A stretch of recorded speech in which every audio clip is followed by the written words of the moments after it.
Les Français parlent aux Français, les chrétiens parlent aux chrétiens. Nous sommes en situation de guerre, paraît-il, en situation de confinement, en union de confinement et pas seulement en union de prière. Alors, je vous propose de continuer nos petites vidéos. Je ne sais plus très bien si on est le jour 5, 6, on va dire le jour 6. En réalité, hier, j'ai essayé d'initier quelque chose de nouveau parce que je ne sais pas pour vous, mais moi, je pétais les plombs littéralement enfermé dans ce petit bureau et puis dans l'église. Alors, j'ai essayé une vidéo sur le toit de l'église. C'était très joli, c'était un peu bucolique, c'était très étrange le matin de contempler la ville de Paris enveloppée de silence. Mais ça n'a pas très bien rendu au niveau du son. Alors comme vous êtes plusieurs à vous plaindre de la qualité du son, on va essayer de l'améliorer. Normalement, on a acheté ce qu'il fallait pour. Nous continuons notre méditation de la vie de Joseph. Non pas Joseph le père de Jésus, mais Joseph le patriarche. Joseph, vous vous souvenez, le petit-fils d'Isaac, le fils de Jacob Israël, et l'arrière-petit-fils de Abraham. C'est intéressant, je vous le disais, parce que dans la première vidéo, j'insistais sur cette hérédité. Nous sommes marqués tous par une hérédité, parce que nous sommes nés de la chair et du sang. La chair, c'est le vouloir d'homme, et le sang, eh bien, c'est cette transmission qui nous marque profondément. On dirait aujourd'hui plutôt une transmission génétique, un patrimoine qui nous est transmis par l'ADN et par notre conditionnement psychologique. Vous savez que Freud a dit que l'homme était fixé à peu près à l'âge de 2 ou 3 ans. C'est une manière de dire qu'en fait on a été conçu et on est avec tout un petit patrimoine sur les épaules, un peu comme l'escargot qui porte sa coquille. Et parfois ce patrimoine, il est un peu lourd. Il est lourd d'une histoire qui n'est pas la nôtre, mais que nous portons.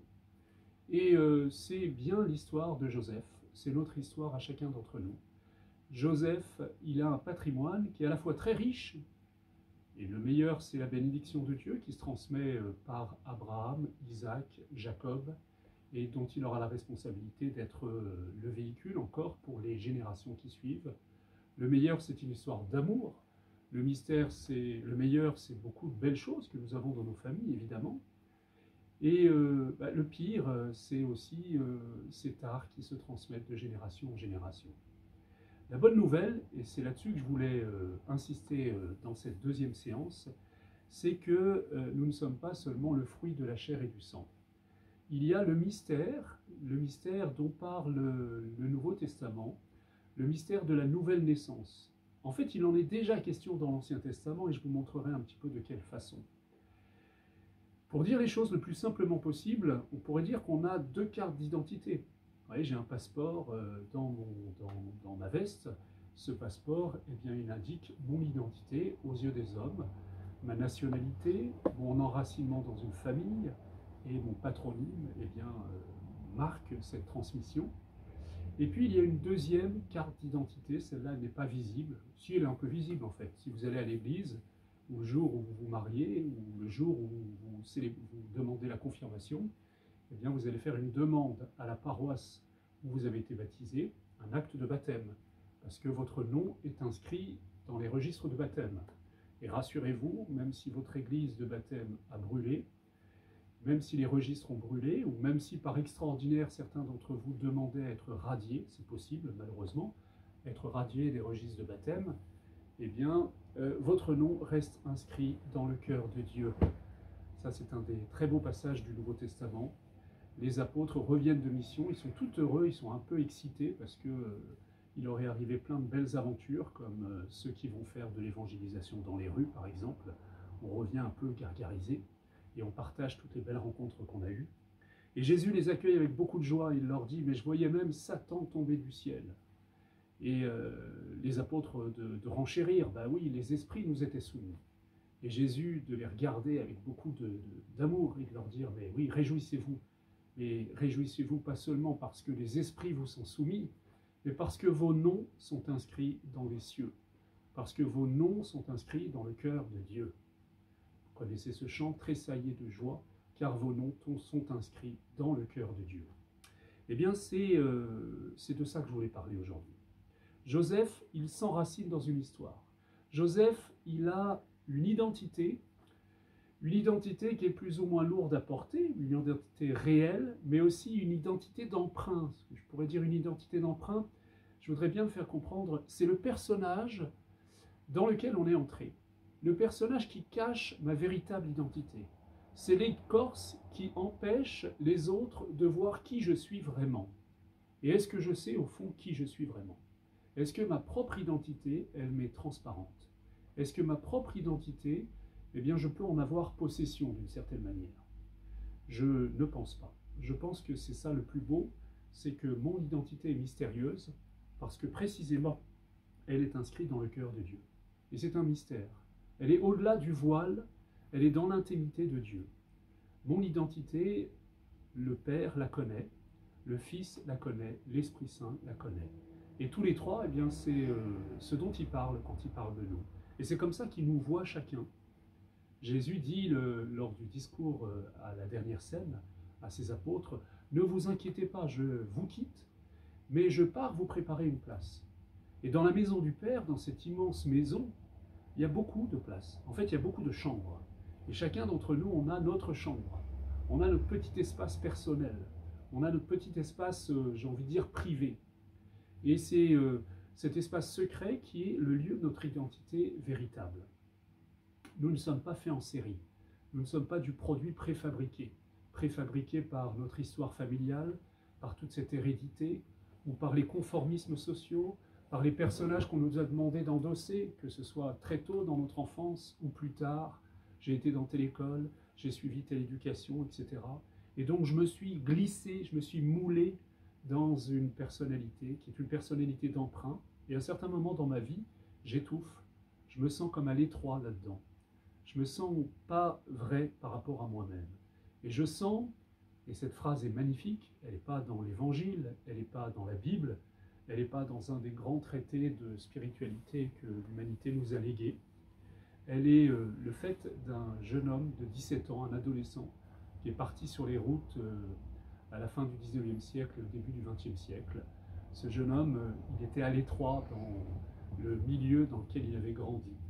Ce jeune homme, il avait une âme grande et il devinait que, eh bien, il fallait qu'il parte, qu'il s'éloigne, qu'il aille à la rencontre de lui-même. Il a eu cette phrase extraordinaire qui résume tout.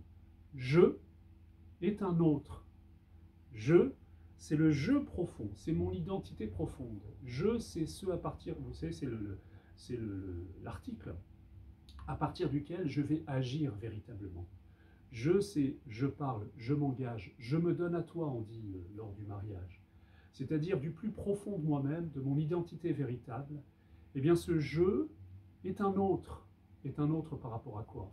Par rapport, on pourrait dire en termes contemporains, par rapport au moi. Vous voyez, cette fausse identité, cette identité d'emprunt, eh bien, on pourrait appeler le moi. Moi, j'aime bien opposer le je et le moi. Le moi, c'est, vous savez, c'est cette part de nous-mêmes qui est anxieuse d'exister, qui va s'adapter. C'est le moi psychique. C'est mon âme qui, comme les animaux, eh bien, cherche à s'adapter à son environnement. Vous connaissez le caméléon. Le caméléon, eh bien, il prend la couleur de l'environnement. Et puis, l'évolution des espèces nous montre que beaucoup d'espèces animales, eh bien, elles ont évolué pour les besoins de la survie de l'espèce, pour les besoins de leur maintien dans l'existant. Et donc, mon âme, elle a cet aspect, elle va s'adapter au milieu dans lequel elle est. Elle va entrer dans ce que le milieu familial, le milieu culturel, etc., attend d'elle d'une certaine manière. Et c'est comme ça qu'elle va entrer dans quelque chose qui n'est pas son jeu véritable. Parce que son jeu véritable, il est transcendant. Son jeu véritable, il est inscrit dans le cœur de Dieu. Et pour accéder à cette vraie identité, il faut une nouvelle naissance. Il faut une nouvelle identité. Alors je vous disais deux cartes d'identité, celle qui m'est donnée par le monde et celle qui m'est donnée par Dieu. Mon nom véritable, mon je, est inscrit dans le cœur de Dieu. Avez-vous reçu votre vraie identité en Dieu? Ça a l'air facile comme question. En fait, c'est peut-être la question de toute une vie. Rencontrer Dieu le Père, c'est rencontrer en même temps sa vraie identité. Rencontrer tout autre, le tu, qui est Dieu, celui qui est à toutes les pages de la Bible, le tu auquel on s'adresse dans la liturgie, dans la prière, le tu auquel le psalmiste, dans les 150 psaumes, s'adresse. Dieu, tu es mon Dieu, je te cherche dès l'aube, par exemple, dit un des psaumes. Je, eh bien, c'est cette identité mystérieuse que je ne connais pas très bien, qui te cherche dès le petit matin et qui toute la nuit t'a cherché. Toi, le grand inconnu, toi que je ne peux pas encore voir, et toi que au ciel je verrai, et je te reconnaîtrai, Père, en même temps que mon identité véritable sera libérée, un peu comme un oiseau qui est en cage et qui va être libéré. Voilà, c'est tout l'enjeu de notre existence. Alors je vous pose la question, est-ce que vous avez reçu votre vraie identité? C'est pas très simple, hein? C'est pas très simple, mais on peut l'entrevoir à certains moments. Et ce qui est très, très intéressant, c'est que les récits des patriarches nous parlent d'hommes qui vont se libérer de leur conditionnement pour entrer dans leur véritable identité. Et ma véritable identité, elle suppose que je quitte. Abraham doit quitter la maison de son père Téra. Il doit quitter ses croyances. Il doit quitter ce système de croyances dans lequel il a grandi, qui était déterminé par les astres, c'est-à-dire par la fatalité, par l'astrologie ou par toutes sortes de paganisme. Par la suite, son fils Isaac va devoir quitter un certain confort pour partir à l'aventure. Celui pour qui c'est encore plus fort, c'est ce fameux Jacob qui a été coincé dès sa naissance par ce nom terrible. Jacob, ça veut dire petit rusé. Toute ta vie, tu vas devoir rentrer dans ce personnage, parce que dans ta famille, c'est ce qu'on t'a trouvé. Et donc toute ta vie, eh bien, tu vas rester le petit Jacob. Et d'ailleurs, il va se comporter de cette manière-là. Et il va falloir que Dieu le prenne. Le Dieu, j'ai envie de le prenne par la peau du cou, et puis qu'il l'élève à son identité véritable. Et ce sera tout le travail d'une vie, de petit à petit se sortir de cette gangue, de cette prison intérieure du Jacob, pour advenir, pour se libérer, et pour devenir Israël, le nom que Dieu lui donne, au terme de plusieurs dizaines d'années de combats à travers toutes sortes de vicissitudes, de belles aventures, et puis d'épreuves, et un combat qui est résumé par le combat de Jacob pendant la nuit, ce combat de Jacob avec Dieu. Eh bien, le fils de Jacob Israël, Joseph, va avoir la même chose à vivre. C'est-à-dire qu'il est coincé, je vous l'ai dit hier, dans un certain déterminisme familial, social. Il a une place. Alors, vous savez qu'il est, je vous le rappelle, le fils de Rachel. Mais en même temps, Rachel, c'est la préférée. Donc, cette préférence que Jacob Israël a pour Rachel, il la reporte sur son fils. Et en même temps, il y a tout un jeu de rivalité qui se met en place avec ses frères. Et donc lui, il doit à la fois, il se sent obligé d'une certaine manière de jouer ce jeu du préféré, de celui qui est au-dessus des autres. Et en même temps, ça le met à part. Et en même temps, ça le met dans une condition d'infériorité paradoxale. Vous voyez, toute cette complexité et qui est un peu le drame de sa vie. Alors ce qui est beau, c'est qu'en même temps, il n'y a pas que ce déterminisme. Vous voyez, je vous disais, il y a une phrase qui est terrible pour Joseph. Joseph était le fils préféré d'Israël, préféré par rapport à tous ses frères. Mais il n'est pas que ça. Il est choisi par Dieu. Mystère de l'élection de Dieu. Alors il faudra qu'on revienne sur ce thème de l'élection. Pour l'instant, je voudrais dire que, en fait, Dieu va profiter de cette histoire pour permettre à Joseph d'advenir à sa vraie liberté, sa vraie identité. Et en même temps, il va libérer ses frères. Et donc Joseph va découvrir une autre identité. Vous savez que le nom de Joseph, ça veut dire l'augmentant, celui qui fait augmenter. Eh bien, il va pouvoir augmenter aussi, enfin, j'ai envie de dire, libérer ses frères, libérer tout le monde, pour les élever vers une autre dimension qui est leur identité en Dieu. Voilà. Pour revenir sur ce mystère, eh bien, en fait, il faut aller au Nouveau Testament. Le Nouveau Testament nous parle de quelque chose de mystérieux qu'on appelle la nouvelle naissance. C'est Saint Jean, le disciple bien-aimé, qui en parle peut-être de la manière la plus belle et la plus mystérieuse. Prologue de Saint Jean. Je vous disais l'autre jour dans une autre vidéo que les 4 évangiles, les 3 évangiles synoptiques, donc Marc, Luc et Matthieu, se rejoignent sur la vie publique de Jésus à grands traits. avec des particularités évidemment, en fonction de l'optique de chacun. Mais que deux d'entre eux, Luc et Matthieu, ont ajouté 2 chapitres introductifs qui concernent les origines de Jésus, c'est-à-dire son enfance, d'où le Jésus de Nazareth qui a commencé à proclamer la parole de Dieu avec force et autorité à partir de l'âge de 30 ans, c'est-à-dire à partir du jour de son baptême dans le Jourdain, d'où lui vient ce secret. Alors ils ont fait une petite enquête, ils ont fait une enquête sur son enfance. Saint Luc a fait une enquête sur l'enfance de Jésus vue du point de vue de la Vierge Marie, et puis Saint Matthieu une enquête sur l'enfance de Jésus vue du point de vue de Joseph. Alors on pourrait s'attendre à la même chose chez Jean. En réalité, Jean ne nous fait pas un évangile de l'enfance. Par contre, il y a ce petit prologue, le chapitre 1. Le chapitre 1 est extraordinaire parce que, en réalité, on pourrait dire qu'il nous parle de l'enfance de Jésus. On pourrait dire qu'il nous parle des origines de Jésus. Mais ce n'est pas les origines sur terre. Ce n'est pas sa famille sur la terre. Ce n'est pas sa famille de Nazareth. Jean va beaucoup plus loin, beaucoup plus en amont, beaucoup plus profond. Jean, c'est l'aigle. Vous savez, l'aigle, c'est celui qui voit de très très haut. L'aigle, c'est celui qui, avec son regard perçant du haut du ciel, eh bien, contemple la réalité, qui contemple les réalités célestes et en même temps qui peut descendre sur terre parce qu'il s'inscrit pour fondre sur sa proie dans un point particulier du globe qu'il voit de très haut. Eh bien, Saint Jean, c'est celui qui contemple le mystère de Jésus, le mystère de son incarnation, mais à partir du ciel. Alors, qu'est-ce que ça veut dire? Eh bien, dans le prologue de Saint Jean, Jean nous parle de l'origine de Jésus. Il nous parle de l'origine de Jésus en Dieu. Et le mystère de l'origine de Jésus, c'est qu'il est effectivement, il a une enfance, mais une enfance éternelle. C'est-à-dire qu'avant même d'être incarné sur terre, avant même de commencer à vivre dans le sein maternel, avant même que Marie ait dit « Fiat, qu'il me soit fait selon ta parole » en réponse à l'annonce de l'ange, avant même que le petit embryon divin commence à vivre et à s'animer dans le sein de Marie, eh bien de toute éternité, il y a une personne qui est le Fils de Dieu, qui est le Fils bien-aimé du Père, qui est dans le cœur du Père, et ça avant même la création du monde, avant même le commencement du monde. Il y a un commencement avant le commencement. Il y a une genèse avant la genèse.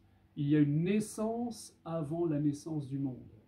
Et avant la naissance sur terre de Jésus et sa conception, il y a une naissance éternelle, c'est la naissance du Fils bien-aimé du Père. Jésus, c'est un mystère, la deuxième personne de la Trinité, c'est un mystère éternel de naissance dans le sein du Père.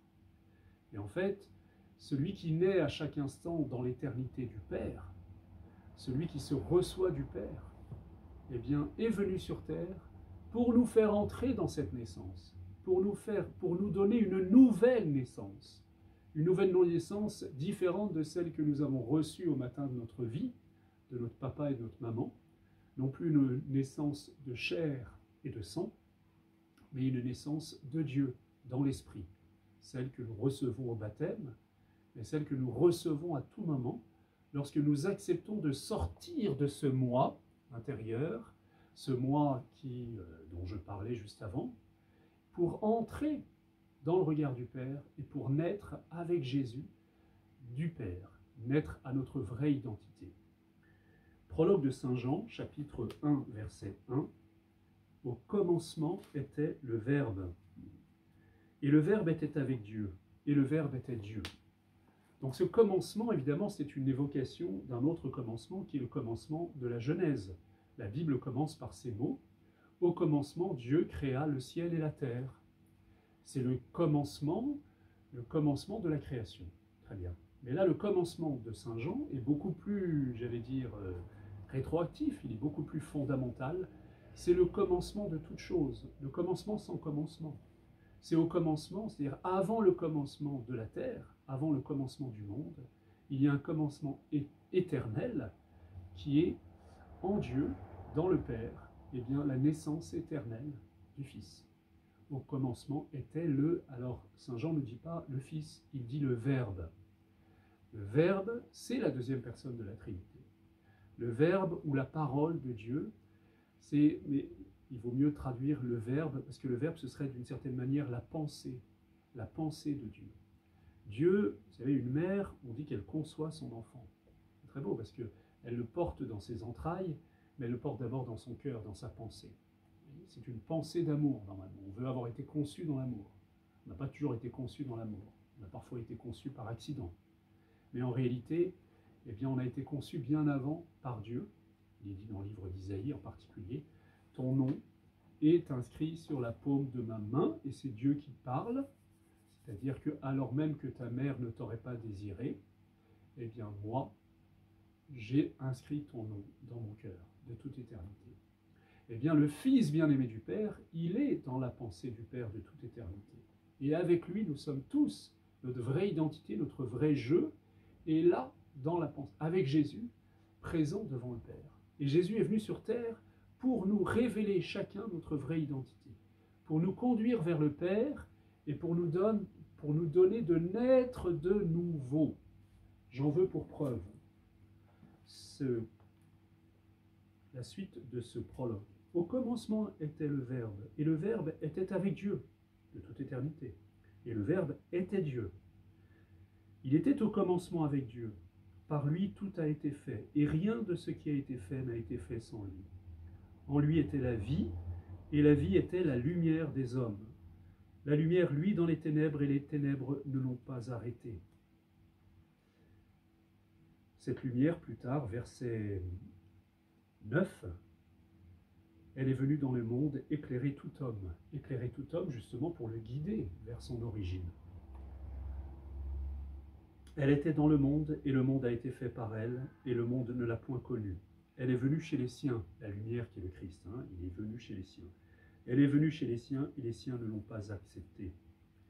Mais écoutez la suite. À tous ceux qui l'ont reçue, à ceux qui croient en son nom, elle a donné le pouvoir de devenir enfants de Dieu. Ces enfants de Dieu sont nés non du sang, ni de la volonté de chair, ni de la volonté d'homme, mais de Dieu. Voilà, pour la première fois, évoquer cette nouvelle naissance. Nous sommes nés de la chair, d'une volonté d'homme, transmission par le sang, dans la tradition biblique. Mais il y a cette nouvelle naissance qui est ce que Jésus nous donne. Au chapitre 3 de l'évangile de Saint Jean, il y a ce merveilleux passage de la rencontre entre Nicodème et Jésus. Vous savez, Nicodème, c'est le fort en thème. Nicodème, c'est le bon garçon. Il a toujours été premier de sa classe. C'est un pharisien, non, c'est plutôt quelqu'un, de la classe sacerdotale, visiblement. Il vient de nuit voir Jésus parce qu'il ne veut pas être compromis auprès des milieux qui le connaissent. Et précisément, il doit sentir qu'avec Jésus, il va avoir accès à un mystère auquel il n'a pas accès par ses fréquentations habituelles. Et c'est intéressant parce que Nicodème, il a son personnage. C'est comme Joseph, il a son personnage. Nicodème, c'est le premier de classe. L'autre jour, je voyais un garçon qui me disait, moi, dans ma famille, et puis par la suite, à l'école, j'ai toujours été le rigolo, le clown. Le clown parce que j'existais socialement, vous voyez, ça c'est l'être psychique. Mon âme veut que je survive en société. Donc elle va me donner ce rôle. Et ce rôle, il va s'appuyer sur certaines de mes qualités. Il se trouve que ce garçon était très drôle, avait beaucoup d'humour. Mais est-ce qu'on peut le réduire au rigolo? Est-ce qu'il peut exprimer le plus intime, le plus profond de lui-même? Est-ce que Dieu le voit juste comme un clown? Là, sans doute pas. Et voilà, Nicodème, c'est pas le clown. Nicodème, c'est le chercheur de vérité, ça c'est le meilleur. Mais c'est aussi sans doute celui qui est enfermé dans un certain pharisaïsme, un certain perfectionnisme. Et donc il rencontre Jésus, et je vous lis, chapitre 3. Il y eut un homme d'entre les pharisiens nommé Nicodème, parmi les notables. Il vint, lui, auprès de Jésus de nuit. La nuit, on quitte le vêtement d'apparat qu'on a toute la journée. La nuit, on peut être en vérité. Et Jacob, il rencontre Dieu la nuit. Nicodème, il rencontre Jésus la nuit. C'est souvent la nuit, quand la lumière s'éteint, qu'on peut entrer dans cette dimension plus profonde de vérité, du cœur à cœur avec Dieu, et laisser tomber notre personnage qui nous enferme. Rabbi, nous savons que tu es un docteur venu de Dieu, car personne ne peut faire ces miracles que tu fais si Dieu n'est pas avec lui. Jésus lui répondit, en vérité, je te le dis, si un homme ne naît de nouveau, il ne peut voir le royaume de Dieu. » Nicodème lui dit, « Comment un homme peut-il naître quand il est vieux? Peut-il rentrer dans le sein de sa mère et naître de nouveau ?» Jésus répondit, « En vérité, je te le dis, si un homme ne naît d'eau et d'esprit, il ne peut entrer dans le royaume de Dieu. Ce qui est né de la chair est chair, et ce qui est né de l'esprit est esprit. Pourquoi t'étonner que j'ai dit, il faut que vous naissiez d'en haut? Le vent souffle où il veut, et tu en entends le bruit, mais tu ne sais ni d'où il vient, ni où il va. Il en est ainsi de tout homme qui est né de l'esprit. » Nicodème lui dit, « Comment cela peut-il se faire ?» Jésus lui répondit, « Alors tu es docteur en Israël et tu ne sais pas ces choses. » Vous voyez, c'est très intéressant la manière dont Jésus mène Nicodème. Nicodème, il est docteur en Israël, donc c'est quelqu'un qui sait. Et il veut montrer à Jésus qu'il a des connaissances. Et Jésus n'entre pas dans ce jeu. Sans doute que Nicodème, justement, il est enfermé dans ce personnage du docteur, du premier de classe, etc. Et Jésus lui parle de toute autre chose. Donc on a l'impression, d'ailleurs, dans un premier temps, que Jésus, il fait un peu le neuneu. En fait, il parle sur un autre plan que celui de Nicodème. Il lui dit, mais en fait, il n'est pas du tout question de dire des choses intéressantes, instructives. Je ne suis pas venu pour ça. Tu m'appelles maître, mais je ne suis pas d'abord un maître. Peut-être que je suis un maître parce que je vous apprends, je vous transmets un enseignement. Mais ce n'est pas ça que Jésus est venu faire. Il n'est pas venu nous transmettre un enseignement de développement personnel ou d'amélioration morale. Ça, j'allais dire, on n'a pas besoin, on a d'une certaine manière pas besoin de lui. Par contre, il est venu nous faire entrer dans une nouvelle naissance. Donc il dit à Nicodème, il faut que tu naisses de nouveau. Mais ça veut dire quoi cette naissance de nouveau? Et Nicodème essaye de le pousser dans ses retranchements. Alors on va rétrécir, et puis on va rentrer dans le sein de maman, et puis on va revivre notre naissance. Mais non, il s'agit d'une autre naissance. La naissance de Dieu, la naissance d'en haut. Alors comment est-ce que Dieu opère cette naissance? Eh bien, c'est là tout l'intérêt de l'histoire de Joseph, ou de tous les patriarches. On a choisi Joseph, mais on aurait pu choisir, ça aurait été encore plus caractéristique, son père Jacob, qui devient Israël. Mais Joseph, c'est intéressant parce que c'est à travers les histoires des méandres de sa vie familiale qu'il va entrer dans sa vraie identité. Et je vous le disais encore hier, ou dans la vidéo précédente, en fait, Joseph, il est coincé, il n'est pas ajusté, il n'est pas dans sa juste place, il a été coincé dans une position. Voilà. Eh bien, il faut identifier cette position qui est la nôtre, ce faux moi qu'on n'a souvent pas choisi, mais dans lequel on s'est logé, dans lequel on est rentré, et puis dans lequel on a vécu, pour s'adapter aux attentes de notre entourage. Et il faut aller de nuit vers Dieu et entrer dans cette nouvelle dimension, cette vérité, pour retrouver notre place en Dieu d'abord. Retrouver ma place en Dieu, devant le Père, ma vraie identité, et revenir vers mes frères, comme Joseph, il va revenir vers ses frères, mais non plus avec le rôle qu'il avait avant, mais avec une nouvelle identité. D'ailleurs, on va le voir dans son histoire, il faudra que ses frères ne le reconnaissent plus, puisque d'ailleurs il sera devenu le premier ministre de Pharaon quand ses frères le reverront au bout de 20 ans de séparation. Et il sera positionné tout autrement, parce que Dieu, à travers les événements de sa vie, petit à petit, l'aura réadapté, l'aura repositionné et lui fait entrer dans sa vraie identité. Voilà, je vous propose qu'on termine en priant, tout simplement, qu'on prie pour demander à Dieu de nous conduire dans ce sanctuaire mystérieux, ce lieu de la nouvelle naissance. Chaque fois que vous posez un acte d'adoration, chaque fois que vous rentrez dans votre chambre et que vous fermez la porte, comme dit Jésus, pour entrer dans le secret, ça peut se faire dans le métro, ça peut se faire dans votre lieu de confinement, ça peut se faire à la piscine, ça peut se faire partout. Ça peut se faire alors que les autres nous entourent, mais nous entrons dans cette dimension où ils ne peuvent pas nous suivre, parce que c'est le lieu, c'est cette chambre haute, ce lieu saint, ce lieu sacré, mon esprit qui est plus profond que mon âme, plus intime à moi que moi-même. Voilà, dans la Bible on dit le cœur. Eh bien quand j'entre là, je nais je nais à ma vraie identité. Je nais du Père. Alors Père, je te bénis parce que dans ton cœur, chacun d'entre nous est inscrit. Dans ton cœur, notre nom est inscrit sur ce livre de vie. Et Seigneur Jésus, tu n'as d'autre cesse que de venir nous chercher, chacun, nous prendre par la main, chacune de tes brebis. Tu les connais par leur nom, c'est-à-dire pas par le nom que la société leur a donné, pas par le nom peut-être dans lequel ils ont été confinés, mais dans leur nom véritable, celui qui est connu de Dieu, du Père.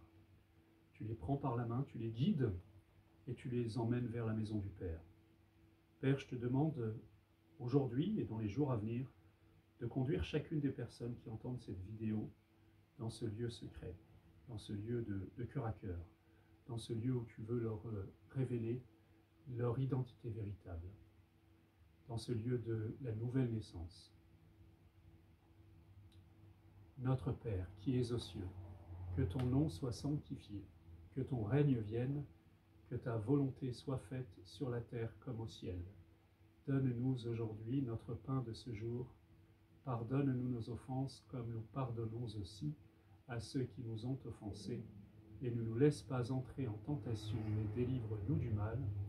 Car c'est à toi qu'appartiennent le règne, la puissance et la gloire pour les siècles des siècles. Amen. Que le Seigneur vous bénisse. À bientôt.